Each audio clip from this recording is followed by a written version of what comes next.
My name is Catherine Campbell, and I am an artist and art teacher over at Trinity Lakes Elementary. And today I'm going to be teaching you a little bit about some drawing tools that you can use while you are navigating Canvas. Now, you might ask yourself, I don't know if I'm an art teacher, why would I want to use drawing tools with my students? Drawing really helps us think and visualize information, and it's a really great way for students to show what they know in a different way besides than just talking, writing, or any of the other ways that we show our knowledge. They're a really great brain break as well, and drawing digitally is a way to explore a media that could lead to a career one day. There's a lot of digital arts careers out there, as well as other careers that use the digital arts in order for those individuals to be successful in that career. It's a great connection to STEM, and it's an accessible tool for our online learners. They might not have art supplies at home, and might be getting them those art supplies might be a struggle, especially for some of our Title I kiddos. So giving them a tool like digital art already embedded in Canvas is going to help them with getting creative in maybe a little bit different way than they're used to.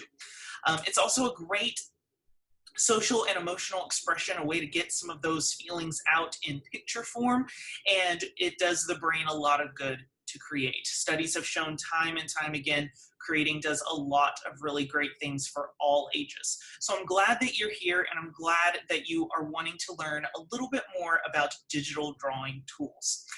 I myself am learning as well as all of you, so if something that I show today is a little bit confusing for you, there is some contact information that's attached to this presentation that I'm happy to collaborate with you. Just let me know and send me an email. I have a tiny URL link up here that is going to link to a Google Doc that's going to list all of the tools that I'm using today. If you want to jot that down, just in case I can't attach the Google Doc to this presentation, that will make sure that you get all of this wonderful information, all the links to the tools that I'm going to be showing today, as well as some tutorials about how to add these links into Canvas, 3 different ways really. So if you didn't get a chance to copy that down, go ahead and do so. And then I'm gonna get started. So I'm gonna head over here to my Canvas course. This is the teacher view of my course, and I've just kind of done a little module with all the tools that I'm going to use. You certainly don't have to use everything I'm going to show you today. In fact, you might get a little overwhelmed with everything I'm going to show you today. But if you want to pick 1 or 2, maybe throw them in as something to supplement a lesson, or maybe the kids can unlock this if they finish everything for the week or finish everything for the day for you. Maybe this is something that you can kind of connect with them over. There's a lot of different ways that you could use the drawing tools. I put them in as assignments, so something that they would have to submit and be graded for, because I'm an art teacher, and that kind of makes sense. You might just want to embed these in a page and be something that kids can just kind of explore and have fun with. You could maybe have this and then have them pull it up while you're doing a video chat meeting, and it'd be a way for you guys to interact. Lots of different ways that you can choose to do this. I just threw all of them as assignments in a module. So I'm going to go ahead and work through each one, and then at the very end I will show you how to embed them into Canvas 3 different ways. Over here at the navigation bar, here as a module tool, and then of course in the actual assignment. So I'm going to start with Google Drawing. This one's probably the easiest one to embed because the Google tools are already automatically a external tool that's installed in Canvas. I'm not certain if all of our students will have Google accounts, which they will need a Google account in order to access Google Drawing, but those that do, I know that our older students do, will be able to access this really, really great tool. And this is definitely a tool I would suggest starting with. So here in Google Drawing, you have a few different tools. I actually pre-made this. I thought this was a fun get to know you activity where I embedded a picture of myself and put a little text for instructions, and then I made these shapes where the kids can pull over and try to make their very best Miss Campbell, kind of like a little collage for them, and I thought it was a lot of fun. Obviously this is an in-progress assignment, but definitely something that you could do if you want to help out the littles with not quite drawing yet, but maybe it's just dragging a little bit of collage type digital style. There's a lot of other tools in this particular one. There are lines, especially the scribble one. You can just go and straight draw, which is really nice. They have the undo button.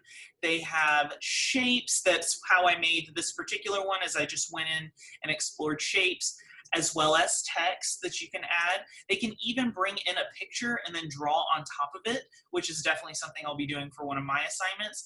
And there's a lot of ways that you can customize your image, just exploring these different tools. I also like that it's pretty basic, so it's not going to be overwhelming to students at first. So you could start with a blank page and give them some instructions, especially with the older ones, on how to make their own shapes, or you can pre-make them like this and then they can drag it over. So that's a little bit about Google Drawing, a great starting place. The next tool I'm going to show you is Canvas Chrome. This one's always kind of confusing because it is called Canvas and we are in Canvas. So as you can see, whenever you embed something, it's going to take a little bit to load, so don't freak out if you get there and it's not, especially if it's a slow internet day and it's not there.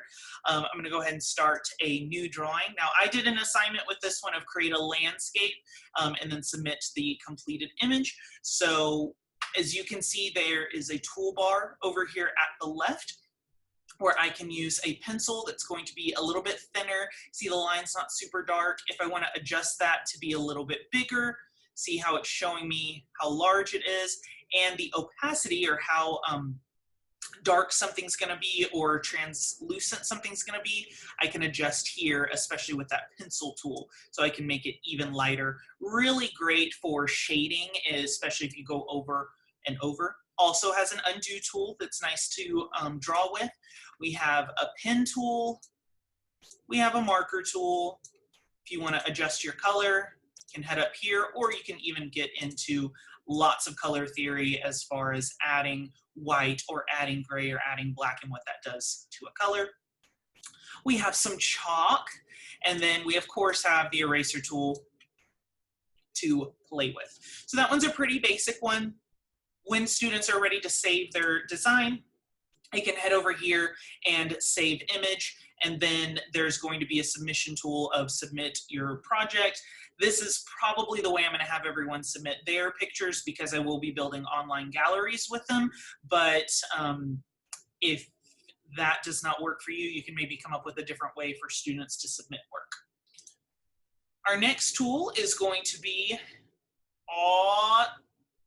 I love the tool of it because it's just and it's like a whiteboard type app. So it has a lot of similar tools. I'm kind of grouping similar ones together. As you can see, they all kind of function alike, so that can be pretty easy, especially if you want to try all of these with your students.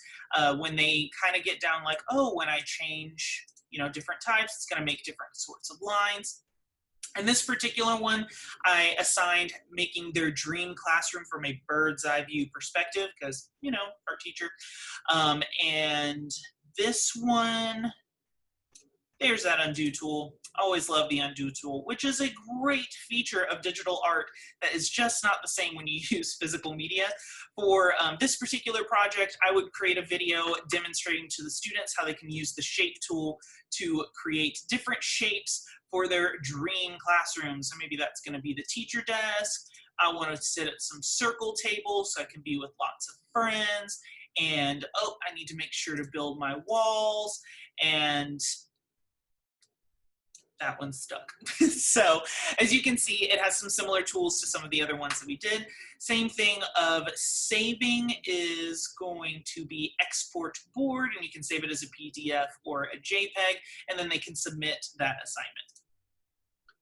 Our next tool is going to be similar, but it introduces the idea of layers, of showing different kinds of layers.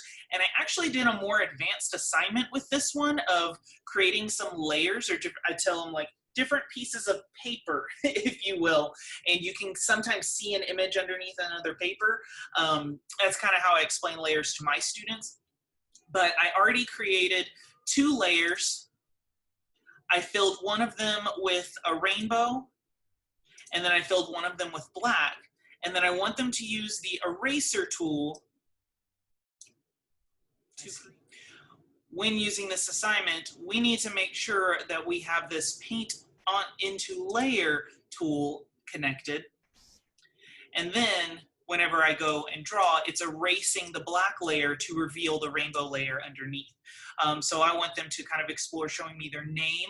I always start with a name project, because I don't know if you know this about art teachers, we teach everybody in the school when it comes to elementary school, and so learning names is going to be super important. So that's a really great tool. You, of course, don't have to use it that way. You can do something else, including the layers. But that is an awesome tool for students to really get into things like Photoshop and Procreate and all those really exciting digital tools they may have seen. This is a great introduction to that. This tool, I did just a chalk drawing so that they could explore the chalk tool. It looks kind of like this, and oh, that one's kind of painterly. This one makes some cool shapes. This one also has the layers idea of adding layers. This one's pretty advanced, so I would play around with it before you assign it to your students. Oh, there's my chalk tool. There he is. And I can adjust my sizes over here, that sort of thing. So those are all of a similar ilk.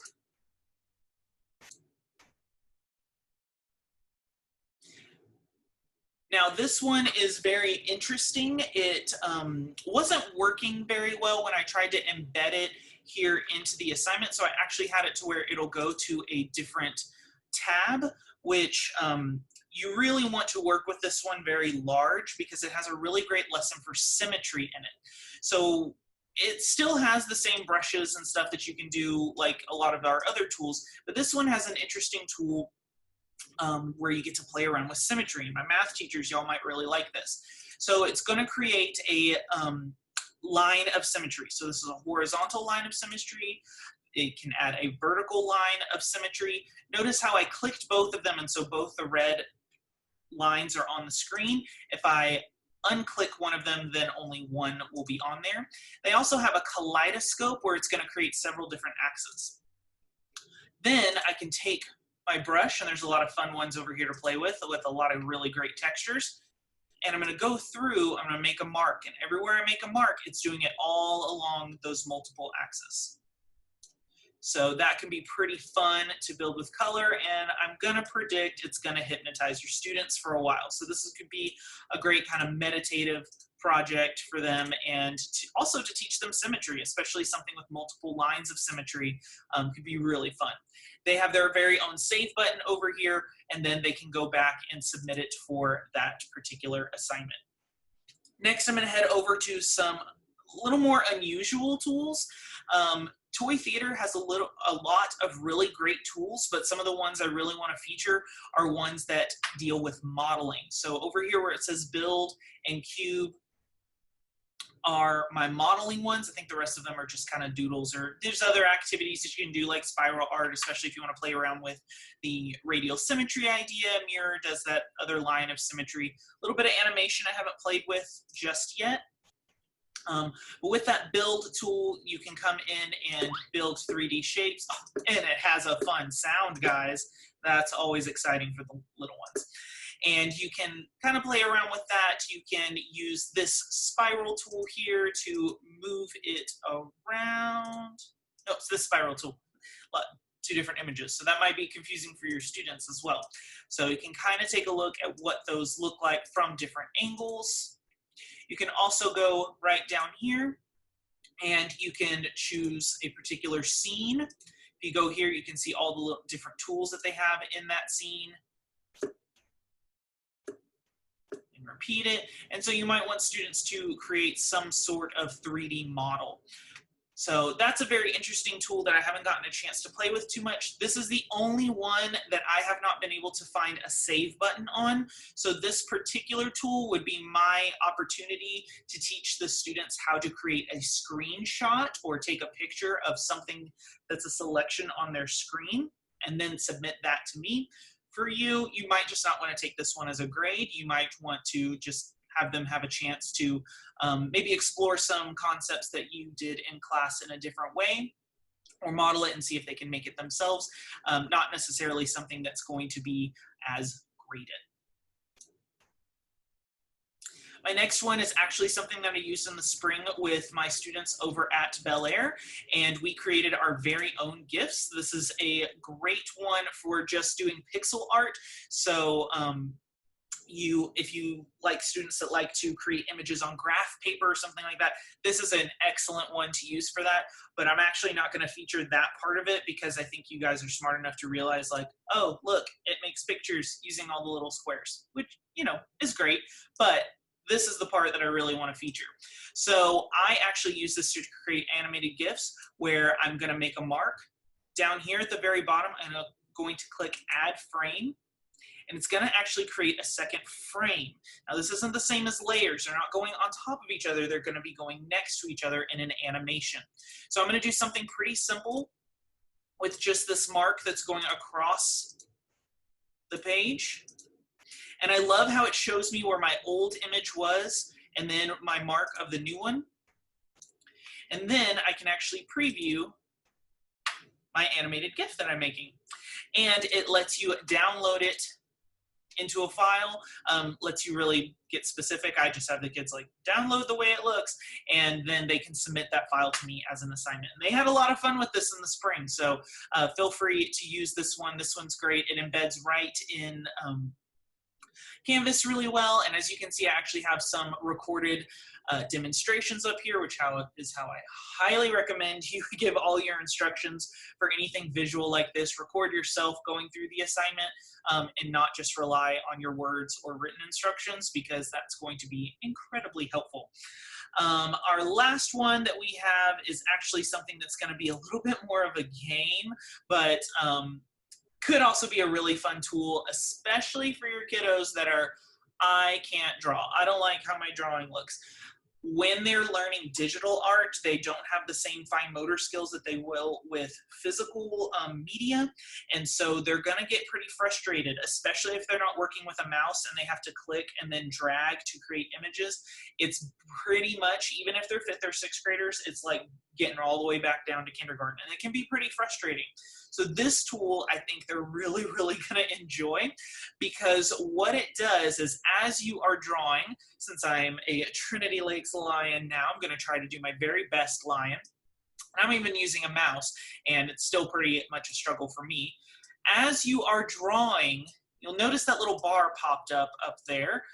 It's going to try to use artificial intelligence to guess what it is that you are drawing. Right now it's thinking teddy bear, but maybe when I add this mane, aha, we got a lion, and you can choose different kinds of lions. And so this can be a way to really help kids practice what they're drawing, get a little bit closer. You can do some sort of story elements if maybe you read something and be like, okay, what happened first, what happened next, what happened at the end, and symbolize it in pictures. If you hit these 3 bars over here at the side, it will let you download it so you can have them submit it as an assignment as well. So those were a lot of different tools for you guys to really explore digital drawing. Those first few that I showed you were pretty similar. The ones towards the beginning were a little more complex than others, and then got a little bit more advanced. If you're not feeling comfortable with digital drawing, then maybe hold off on those. So I wanted to show you a little bit about how I got these tools into my Canvas. Please do not judge me for my template of my homepage right now. I am obviously very much in progress, and I cannot wait to check out everything from TechFest so that I can make this look amazing. So for getting the tools over here on my navigation bar, I'm going to go to Settings.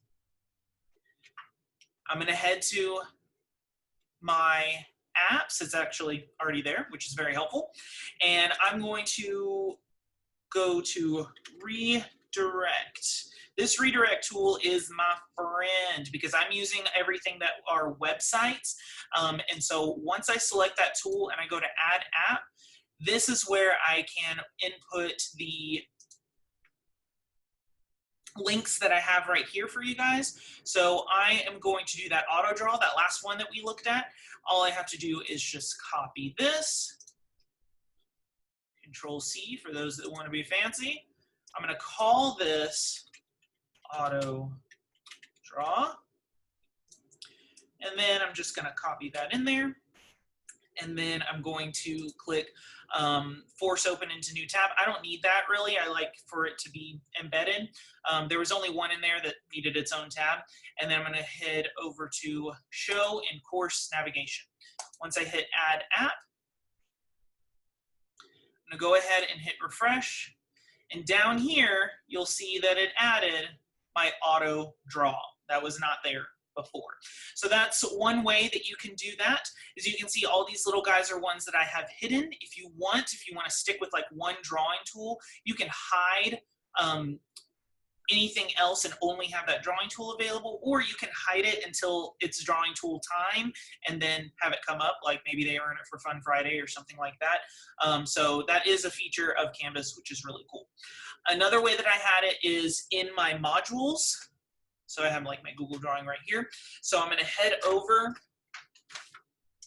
to my module that I already have built. I'm going to hit this little plus, and then I'm going to click here. Right now it defaults to assignment. I'm going to head to external tool.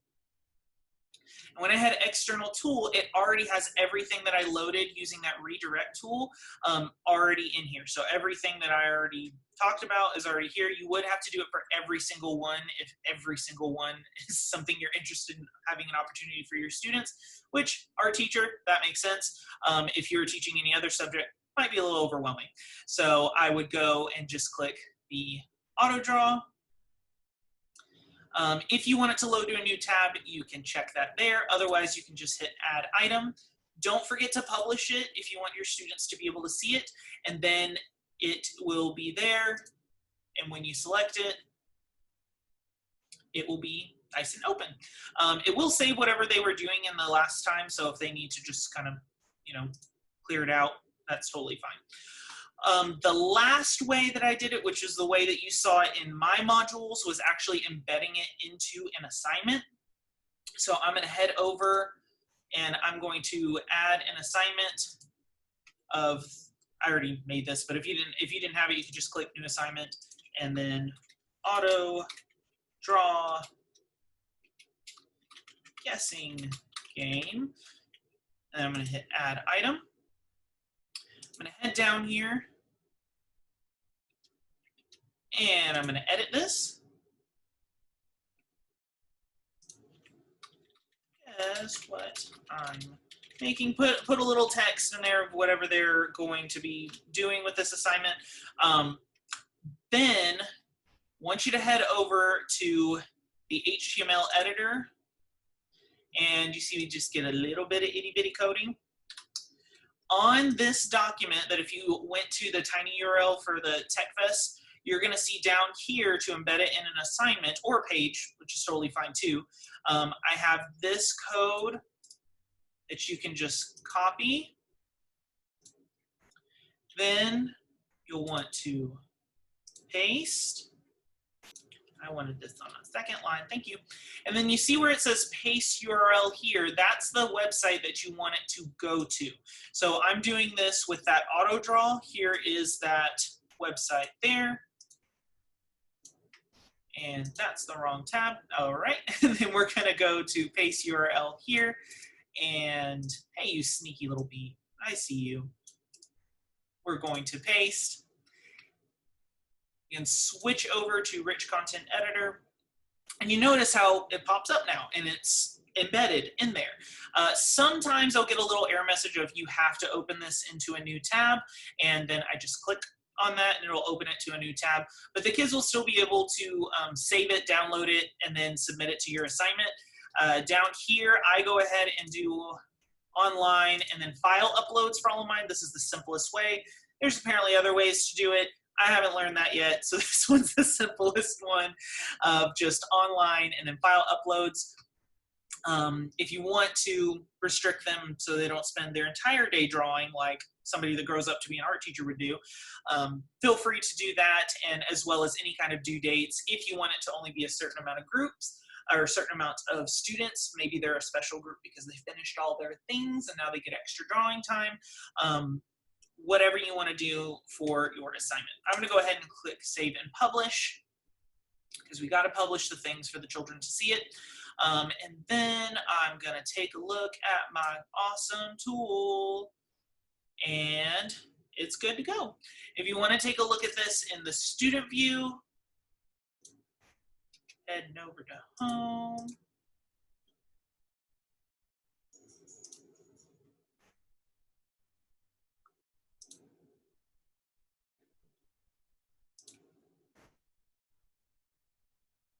And there is it ready to go.